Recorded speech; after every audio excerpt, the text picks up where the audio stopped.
agradezco muchísimo ciertamente la participación de tan distinguidos y queridos sacerdotes. Yo voy a abordar, digamos, de manera más o menos sucinta la cuestión sobre las consideraciones antropológicas que están de fondo en la encíclica Laudato Si. Bien, entonces voy a leer la ponencia y con algunas breves interjecciones. Bien, entonces surge una pregunta fundamental en torno a la causa de la crisis climática que estamos experimentando. Buscamos una causa eficiente de la desviación ecológica de nuestro tiempo, con la esperanza de aliviar, mitigar o revertir el grave problema que aqueja a nuestros ríos, mares y conciencias. La crisis climática parece innegable. Los problemas ecológicos que Francisco destaca en su encíclica son ciertamente significativos y muchos otros podrían añadirse: acumulación de plásticos en los océanos, de microplásticos en el cuerpo humano, erosión, desertificación, problemas relacionados con monocultivos, deterioro de los arrecifes de corales marinos vitales para ecosistemas, extinción de numerosas especies de insectos, animales y plantas. Ante este panorama complejo, la respuesta lógica es buscar la causa eficiente de esta crisis. Bien, en este proceso han surgido diversos nombres y cosmovisiones, pero para nuestros fines resulta relevante estudiar la aparente responsabilidad del relato bíblico de la creación, desarrollada principalmente en el capítulo 1 del libro del Génesis, y sus supuestos efectos nocivos en el trato con la naturaleza. ¿De dónde viene esta crítica? ¿De dónde viene esta inculpación del cristianismo, concretamente del relato de la creación? Bueno, esta crítica tiene un referente principal, el ensayo de Lynn White Jr., publicado en 1967 en la revista Science, volumen 155.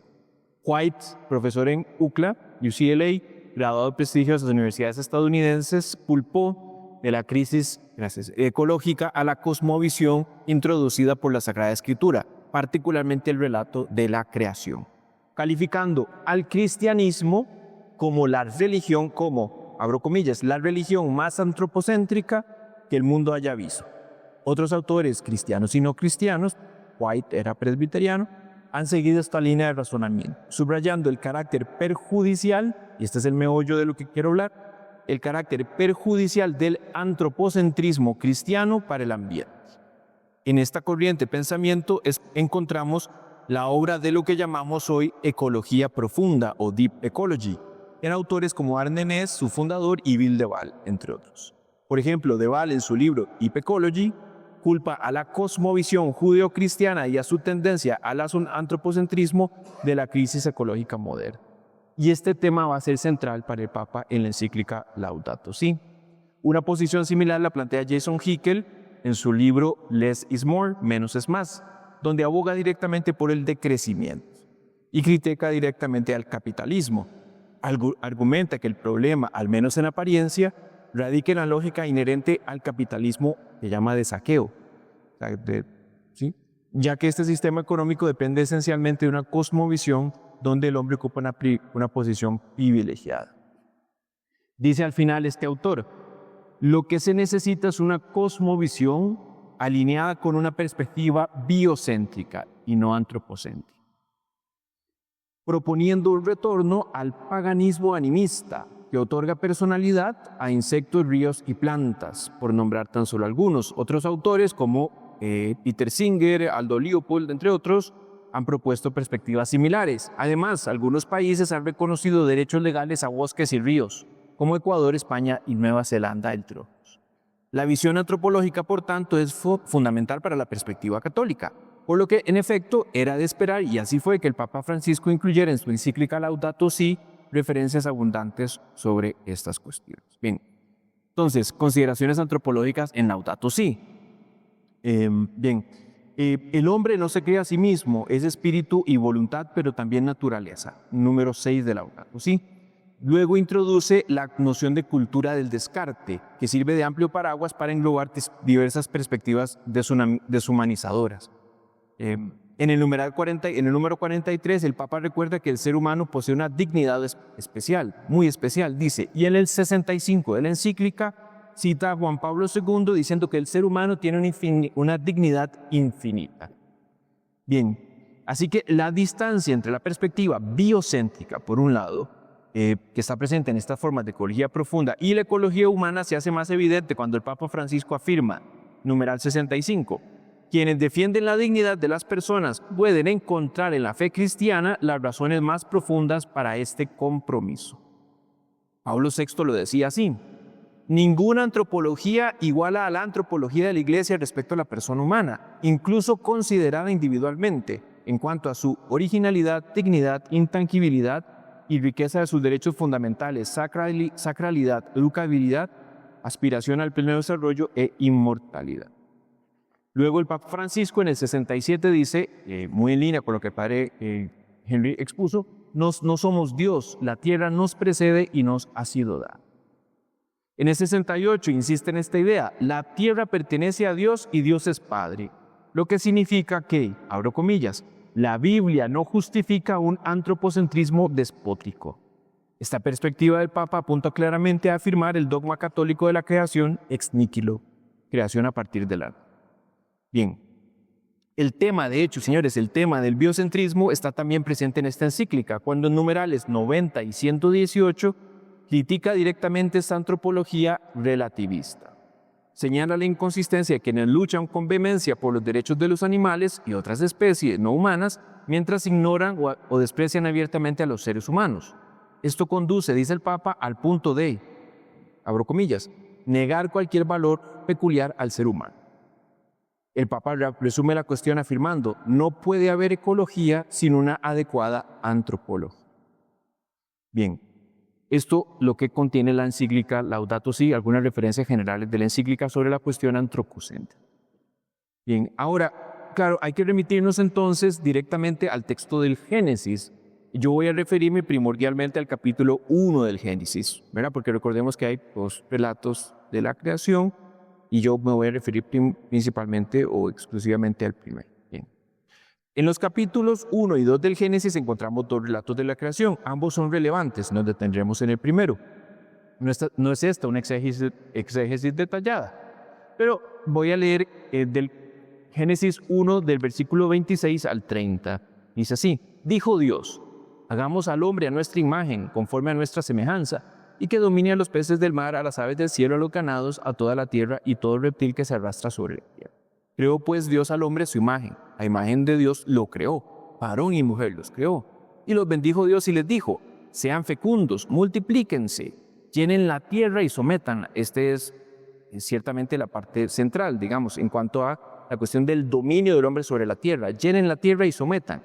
Dominen a los peces del mar, a las aves del cielo y a todo ser viviente que se mueve sobre la tierra. Y dijo Dios, miren, les he dado toda planta que da semilla sobre la faz de toda la tierra, y todo árbol que da fruto con semilla les servirá de alimento. Y a todas las bestias de la tierra, versículo 30, a todas las aves del cielo y a todo lo que se arrastre sobre la tierra, que tiene aliento de vida, les doy toda planta verde como alimento. Y así fue. Bien, hasta ahí el relato bíblico de la creación. Así que de este relato bíblico podemos sacar algunas ideas relevantes. Primero, hay una ruptura con el patrón de los días anteriores de la creación. En el caso del hombre, la creación del hombre que acabo de leer, se emplea una expresión distinta a las usadas para describir los demás elementos de la creación, del hexámeron o hexamerón. Aquí aparece una deliberación intradivina. Dios habla consigo mismo. De hecho, solo en este versículo se usa la expresión de que Dios hace una deliberación intradivina. Hagamos al hombre a nuestra imagen, solo aquí. Lo que denota una importancia especial y marca la creación del hombre como un acontecimiento único, distinto de lo que le precedió. Cuando Dios va creando las aguas, los cielos, la tierra, etc. Porque estos otros se formularon, dijo Dios y se hizo. Bien. Esto subraya entonces el orden ascendente de la creación. El relato de la creación muestra un verdadero increscendo que casi culmina, ya lo explicaremos, casi culmina con el ser humano. Bien. Pero ciertamente relata la dignidad especial que el Génesis confiere al hombre. Bien, el tema central de este texto es el dominio o soberanía sobre el resto de la creación. El hombre aparece como culmen de la creación y asume el papel de gobernante sobre ella. Dios le confía a Adán la creación. Pero esta misión es vicaria, no es la de propietario. sino como administrador y mayordomo con autoridad limitada. El encargo no implica libertad absoluta, sino una grave responsabilidad. Bien. Paul O'Callaghan coincide con esta visión. Dice, abro comillas, el hombre, en otras palabras, opera en la soberanía y dominio supremos y exclusivos de Dios sobre el mundo creado, dice, en calidad de servidor y embajador suyo. Este mismo autor Paul O'Callaghan, propone una lectura más integral. Esto me pareció muy interesante. El culmen del texto no es en realidad la creación del hombre, sino el descanso de Dios, el sábado. El sábado. Olvidar el sábado llevaría a, cita de O'Callaghan, una lectura especialmente antropocéntrica de la realidad creada, desfasada respecto al texto bíblico. En palabras de Moltmann, Jurgen Moltmann, solo en el sábado la creación se completa y se curó. Otros textos bíblicos confirman esta perspectiva. Dice el Levítico 25:23, cito, la tierra no se venderá a perpetuidad porque la tierra es mía, ya que ustedes son para mí forasteros y huéspedes. Entonces, estos textos bíblicos nos muestran que, lo que Papa Francisco plantearía de que el antropocentrismo es un antropocentrismo situado, no es un antropocentrismo absoluto. Bien, porque la creación, al fin y al cabo, tiende hacia Dios. Bien, entonces el ser humano cumple un papel fundamental, pero no más que una ministra. Ahora, sobre en el texto tengo algunas consideraciones patrísticas, pero no voy a hacer referencia a ellas. Evidentemente los santos padres hicieron muchas referencias sobre este texto bíblico, pero la cuestión ecológica, por supuesto, sería extemporánea a ellos. Bien, y quisiera entonces referirme a algunos textos teológicos contemporáneos. Bien, para ir al fondo del asunto. Paul O'Callaghan, del que dependo en cierto grado para estas tesis, confirma que la crisis ecológica no tiene su raíz en el texto bíblico de la creación, aunque reconoce que este texto puede ser mal interpretado. Según él, el problema no surge de la lectura del Génesis, tal como lo ha hecho la Iglesia, sino de otras corrientes de pensamiento. Recuerda la idea del desencantamiento del mundo que el padre Henry ya mencionó, introducido por el cristianismo, planteado por Max Weber y citado en Laudato Si en el numeral 78. Este desencantamiento permitió liberar al hombre de visiones mitológicas y dualistas, entendiendo, y esto es fundamental, la creación como don de Dios, esencial para fomentar una cultura del cuidado. El problema no está en dominio, sigue diciendo O'Callaghan, sino cómo se ha aplicado, dependiendo de la visión que se tenga de la creación. Es decir, al fin y al cabo se depende si entendemos la creación como don de Dios o como un objeto. Juan Luis Ruiz de la Peña llega a una conclusión semejante. La crítica contra el cristianismo y la fe bíblica en la creación es injusta e infundada. Es decir, el cristianismo, tal como se ha hecho tradicionalmente la interpretación bíblica de este texto, no es culpable de la crisis ecológica. El Génesis muestra al hombre como criatura junto al resto, no como señor arrogante y despótico, sino como administrador y tutor. Por tanto, las críticas al cristianismo provenientes de algunos movimientos ecológicos o decrecentistas resultan injustas e infundadas. Aunque en efecto el Génesis 1:28 puede ser mal interpretado, esto no justifica cargar sobre el cristianismo la culpa de los problemas ecológicos. Así que tratemos de asignar una cierta responsabilidad del problema. Bien, lo primero es, evidentemente, hay que apuntar a Guillermo de Ockham, que es sumamente influyente en la modernidad, ¿no? En el advenimiento de la modernidad. Bien, y esto citando a Ockham porque también queremos hacer referencia, por supuesto, al capitalismo liberal, ¿verdad? Bien, dice José Miguel Ibáñez Langlois, el nominalismo de Ockham, la subjetividad de Lutero y el cogito cartesiano presiden las formulaciones del individualismo moderno. Es decir, el liberalismo tiene su origen precisamente en el nominalismo de Ockham, en Lutero y en el cogito ergo sum cartesiano. Bien, entonces, claro, el pensamiento de Guillermo de Ockham se relaciona entonces con el surgimiento del individualismo moderno, debido a la lógica del nominalismo, que tiende a considerar como existentes únicamente las realidades individuales. Es decir, solo existen las cosas como tal, no existen los universales, dejando de lado perspectivas holísticas y generales. Dice Fernando Chica Arellano, cito, con Guillermo de Ockham el universo se convierte en una serie de realidades yuxtapuestas, pues cualquier principio de comunión entre los seres es una ilusión. Así, es el pensamiento de Ockham y no el texto del Génesis el que resulta decisivo para abrir una brecha insalvable entre el hombre y la naturaleza. Para O'Callaghan, los culpables son, abro comillas, el marxismo, el liberalismo económico y una concepción de la naturaleza como informe e infinitamente manipulado.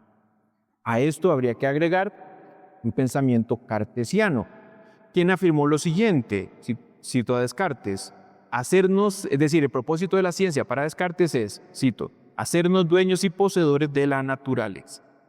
Para Descartes, la finalidad de la filosofía no es la especulación, sino las aplicaciones útiles y prácticas. Esto es utilitarismo, que busca dominar la naturaleza. Bien, así que en el núcleo del pensamiento cartesiano se encuentra una visión mecanicista de la naturaleza, nominalista e inorgánica, que permite diseccionarla y tratarla como un objeto destinado a ser explotado al máximo por el hombre. Marx lo dice claramente en su tesis sobre Feuerbach.